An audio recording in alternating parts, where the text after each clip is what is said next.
Started a new video here. These are the new guys. Just wanted to point this out for anyone working on this. I used a small soldering iron, that one I had shown earlier. This guy right here. Nice fine tip, very little, not a lot of thermal power, but great for dropping into the holes, the through holes on the circuit board. And then you can solder suck from the back side and pull it through. It saves you the, futzing about up here trying to get the heat away and get a good seal. Pull it all straight through. But it might not get everything. And that's what has happened here. There's still a little bit down in there. It's a decently thick board. And these legs will not just drop in. I can feel this one right here is sticking. If you run into that and you don't have a soldering iron that can get in there, don't force it. If you force them down, you run the risk of breaking the veal, the traces in there. So what you want to do, you can put one of these in, hold it with a pair of pliers or something, and apply a little bit of heat across these legs. And these legs are going to transmit that heat, melt whatever little bit of solder is left in there, and this guy's going to drop on in. That's the safest way to do it. Alternatively, you can hit it again with a solder sucker down there till you get it, but for those of you that don't have it, that's the safest way. Heat is your friend. You always want to make sure whenever you move anything on one of these boards that all your solder is liquid, especially on the tiny little components here. Doesn't take much to break a trace off or take a pad off with you. Got a few of them already put on here. When you stick them through, you can bend one of the legs over, helps hold it in place. When you're soldering, you just want to heat the pad or the veer in here. Just dab some solder in there. You do not need a lot. Let the heat sit for a smidge and then take it away. If you take heat away too soon, you're going to get one of these. Set my soldering iron down there. You're going to get, where am I here? Hard to see, too far over. There we go. Come on, focus. Doesn't want to focus. Oh, almost. We almost had it. I almost wish I could switch to macro mode on the fly. But, come on, there you go. You can kind of sort of make it out there. I'm sorry. There. You can see how the solder is just kind of bald on the end. Might look like it's soldered on at a glance, but it's not. There's three things you need. One, you need to have the solder properly flow. Solder is always going to flow towards the heat. So if you're heating one of these pegs and you're just way up here with the heat, way up top on it, and you try to solder way down here, the solder's going to melt, but it's going to do this. It's just going to pool. You would need to sit and hold in order to transfer enough heat through that solder into the board. And that's just, it's not a good thing.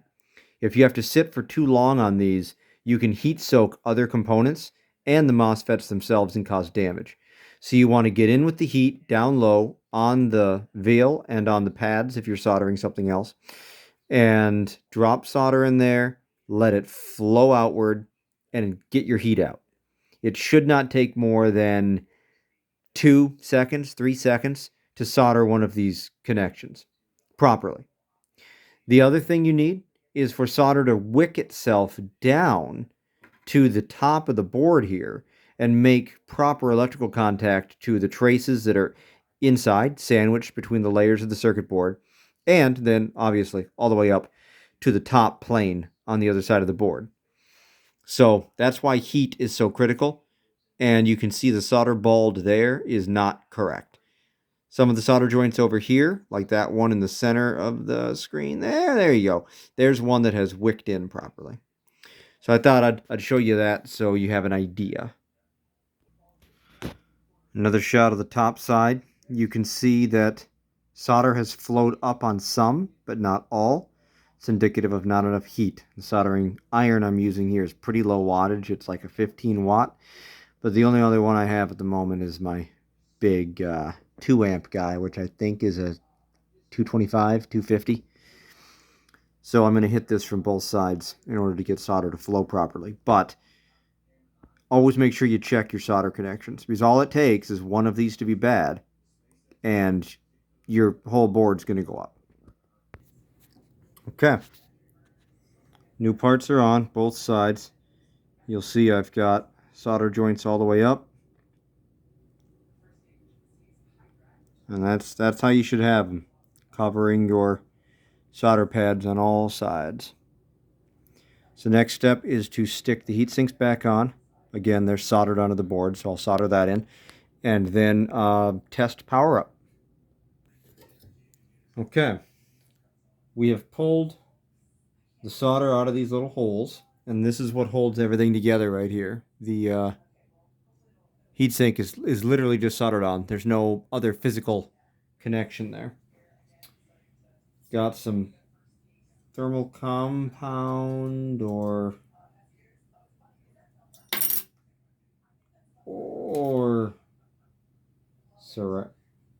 what? Oh, it's painted metal of some kind. Interesting. Well, I was going to put just new thermal compound on it, but now maybe not.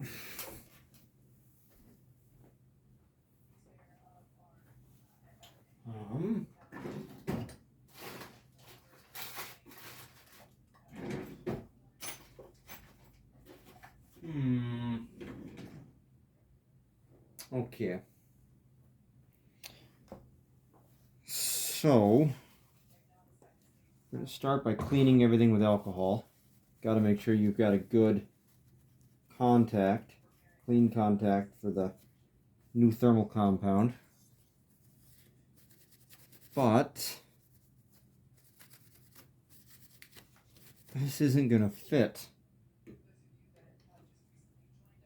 Well, I'm not sure why they had this on here. It's a spacer. It would have lower thermal conductivity than just straight thermal compound. I think the reason is that these are spaced. Yeah, they're spaced forward. Once this guy drops down onto the board, these won't be flush anymore. Not sure why they designed it that way as opposed to making it flush, but manufacturing tolerances probably. So I need something else to go in there.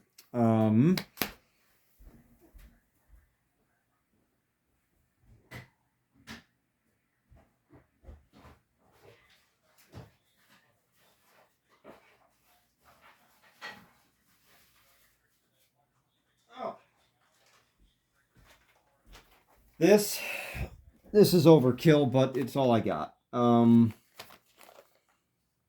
What size do we got here? 1.5 and 2.0. My micrometer's out in the garage, so we're just going to eyeball this. It is important that you have as thin, yikes, of a thermal medium as possible. Oof. That's the thinner one, too.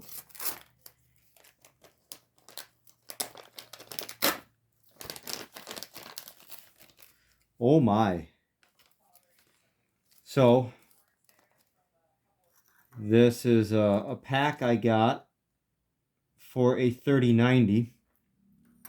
And, well, it's easily 3 times the thickness of that.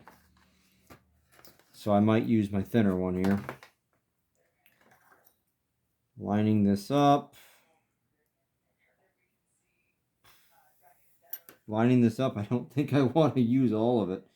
I'm going to cut little strips out of here, line this up, get this guy mounted. I'm going to use this sparingly because it's all I got. And then I'm going to drop this guy down into the hole. I got to clean these up a little bit. Desoldering braid, if you've never seen it or used it, looks like this. It's literally just, come on, focus. It's literally just a copper strand that is, there you go. Literally just a copper strand that sucks up solder. You put heat on it, onto here, it's going to wick that solder right into it. So I'm going to do this, and I'll be right back. These clips are designed to keep constant pressure onto the heatsink. They take a lot of effort to put in. Don't be afraid to push hard. This is not soldered in yet, the heatsink. That's next. But I just wanted to show how these are. And I'm going to keep this plate with new compound on this heatsink. So what I'm going to do is later check the thermal transfer between these two banks as a bit of an experiment, because I'm curious. Thermal pad or thermal paste with interface medium. Another view if it focuses, which of course it can't do. Come on.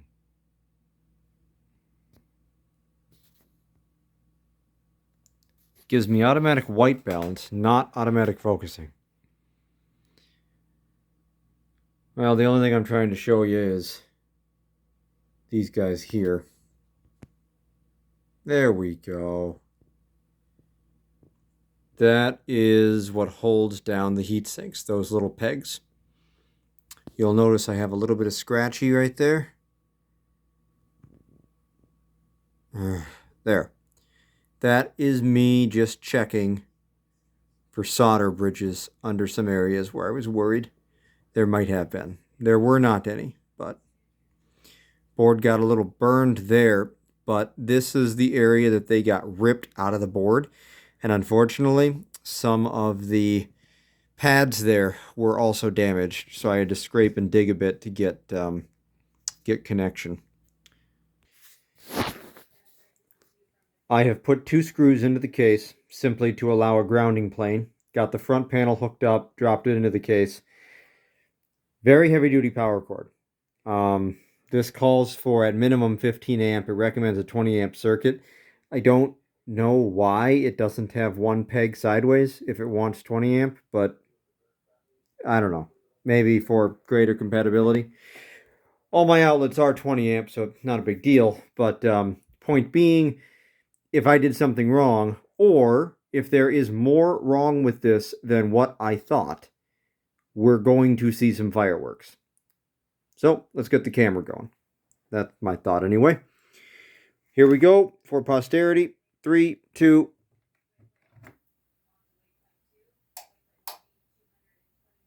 Two clicks. I don't know what that means. But I do have blue lights and a screen that I cannot read at this angle. Nor can I read it from the phone. It could be telling me to unplug before it goes boom. Nope, it does not. It says it's on. Okay. So my next step is to put a signal through her and test her. But she's on, boys. She is on. Ready to get hooked up to the computer with more wire management when I get around to it. This little 18-inch sub is getting replaced with a 21-inch in a 16 cubic foot enclosure right here.